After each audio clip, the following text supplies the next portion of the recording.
Madam Speaker, ladies and gentlemen, Uri stood up and said, I have the right to make my own moral decisions.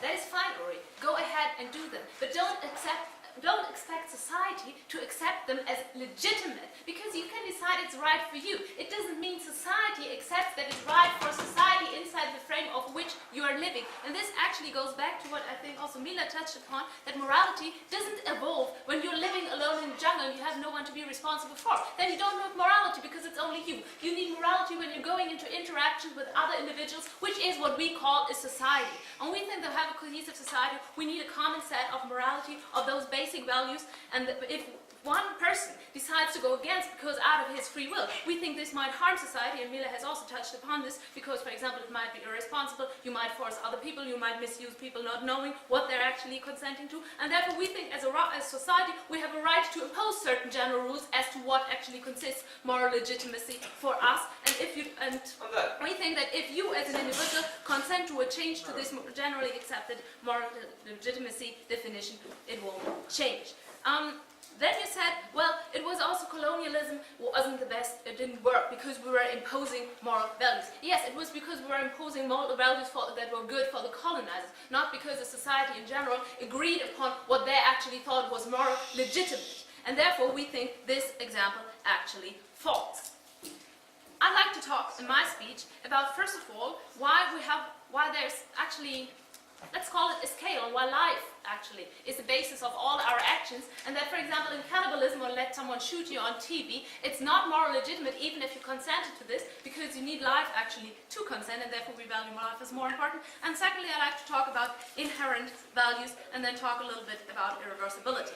Now, most things we talk about when we're actually saying you need to consent, because let us think about a little bit what does consent mean. Consent, when I do a consent officially, because I'm in doubt of the moral legitimacy, because someone thinks I need to consent because it has been something extraordinary, which is not necessarily viewed as moral legitimacy. That is why I have to consent to prostitution, because it's not accepted in our society. That means most of the things are actually damaging, because they go out of the frame of what we think is actually good for a person. And we think that also you as a person in this society are an agent of morality when you put it to action. Now, if you forfeit your life, or you're horribly damaged, you can't act that out. And therefore, we think you can't be a moral agent anymore or even give consent, and this leads to life being the first need for any moral action. Therefore, we think life goes above consent, and even if you give consent to life-harming activities or whatever, it is actually not more legitimate, because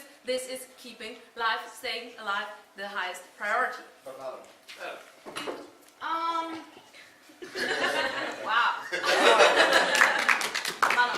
Okay, so there are people that take a very, very knowingly and willing for the decision to go to a clinic in Switzerland in order to commit assisted suicide because they full well know they don't want to continue their lives. Why would you deprive those people of the right to kill themselves in that sense? Why would you consider that to be legitimate? We think this is legitimate because life is one of the is the highest value we actually have. Now, if we say that you are free to do whatever you want with your life, commit suicide, which in most countries actually is criminalized, although not punished because there's no one there to punish, then we're saying this is actually, it doubts all our value sets. And it doubts the dignity of life on which we base our life, or respect our societies upon. Now, if you say, okay, in this case, because the person A knew fully what he was getting himself into, and I actually doubt it, because no one of us knows what's after death, and there are a lot of people who say for suicide you go to hell. Therefore, he doesn't probably know what he's getting himself into. I don't know either, because I haven't been dead yet, and I don't think anybody who's been dead has come back to tell us about it. So, we think that by allowing people to take their lives, you might encourage other people to also take their life, and ending up in a whole society actually valuing suicide, maybe like Japan, and we don't think this is actually good, and we don't think it should be considered a more legitimate moral action, because it undermines the society who actually is the moral agent. But what about inherent values? No, thank you. We say, as a society, there are certain rights that no one can take away, like your dignity. There are certain rights no one can give away for dignity. There has been this famous example, I think it was in France, where someone who had a growth, had a growth problem, that means what might be called a dwarf, and the discotheque wanted to hire him, to throw him around. They thought it was fun. And the dwarf was fully willing to consent to this to make some good money. It's a kind of prostitution, if you want to call it like this. And the state intervened, and they said, no, you can't do it, because your dignity is a right you can't give away. Even if you consent to being thrown around in a discotheque, you can't do it, because even you don't have the power to actually, sorry, my English has left me. Even you don't have the right to determine what you do with this right. It's not you have it, but it's not actually yours if you want to decide if you want to use it or not. And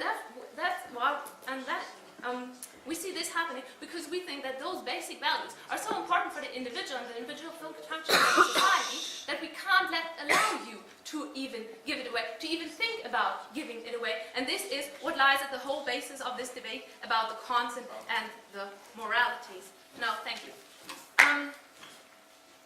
I also touched upon it briefly, I think, in my rebuttal, that those actions often, or in question to your point exactly, that the actions are often irreversible. But much more is, they're often passively. If I think I want to climb the Himalaya, okay, this is my action, I'm still in control. If I decide to give someone else the power over me, which actually is giving consent, I'm handing away the control over my own life. And we think this is actually pretty damaging. We think no one else should give full power of control to someone else, up to the point where it might turn into cannibalism, that I let someone else decide what to do with my body and how to use it. Ladies and gentlemen, I've shown that life is the basic to consent or morality action, and therefore we should value life highest, and that action that require consent and damage this life are therefore not to be seen as more legitimate. They're inherent values we can't give away even without consent, and it doesn't make them more legitimate, and therefore I beg you to thank you.